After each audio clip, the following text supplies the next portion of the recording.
Hello friends, তোমাদের সবাইকে welcome আমার চ্যানেল সৌরভ ক্রিয়েশনে। তো তোমরা কেমন আছো? আশা করছি সবাই ভালো আছো। তো এই ভিডিওটাতে আমি দেখাবো যে কীভাবে তোমরা দুর্গাপুর স্টেশনে নেমে কোথায় কিভাবে যাবে, কি করবে সেই বিষয়ে বিশদ তথ্য। তো আশা করছি ভিডিওটা তোমাদের সবারই ভালো লাগবে। তো এই ভিডিওটা দেখার জন্য অবশ্যই সঙ্গে থাকবে। চলো তাহলে শুরু করা যাক। এটা হচ্ছে দুর্গাপুর স্টেশন, যেটা ওয়েস্ট বেঙ্গলের পশ্চিম বর্ধমান অবস্থিত। খুব সুন্দর একটা মনোরম পরিবেশ, তোমরা এখানে গেলে খুবই ভালো লাগবে তোমাদের। তো এখানে তোমরা ট্রেনে করে নামতে পারো, ঠিক আছে? যে কোনো জায়গাতে আসো দুর্গাপুর স্টেশনে নেমে যেতে পারবে।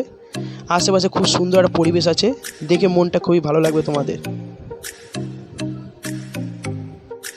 তো তোমরা নেমে পরে সিধা গেট থেকে বেরিয়ে আসবে। বেরিয়ে এসে যে টিকিট কাউন্টার দেখতে পাচ্ছ, এখানে তোমরা যে কোনো সময় যে কোনো জায়গায় যাওয়ার জন্য টিকিট কাটতে পারবে, কোনো অসুবিধা নাই।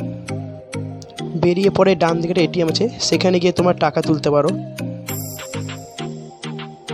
নেমে পরে এটিএমের পাশে একটা বাস স্ট্যান্ড আছে, তোমরা দেখিয়ে দিচ্ছি। এই যে সেই বাস স্ট্যান্ডটা, এখানে তুমি এখান থেকে তুমি যে কোনো লোকাল জায়গায় বা বড় বড় অনেক জায়গায় যেতেও পারো, কোনো অসুবিধা নেই। আর তোমরা যদি চাও যে নেমে পরে ট্যাক্সি করে যাবে, তারও ব্যবস্থা আছে। স্টেশন থেকে নেমেই সামনে একদম ট্যাক্সি স্ট্যান্ড আছে। আশা করছি ফ্রেন্ড তোমাদের ভিডিওটা সবারই খুব ভালো লেগেছে। তো এরকম আরও ভালো ভালো ভিডিও পেতে অবশ্যই আমার এই সৌরভ ক্রিয়েশন চ্যানেলটিকে সাবস্ক্রাইব করে নিও, সঙ্গে ফলো করে নিও। সবাইকে ধন্যবাদ ভিডিওটি দেখার জন্য।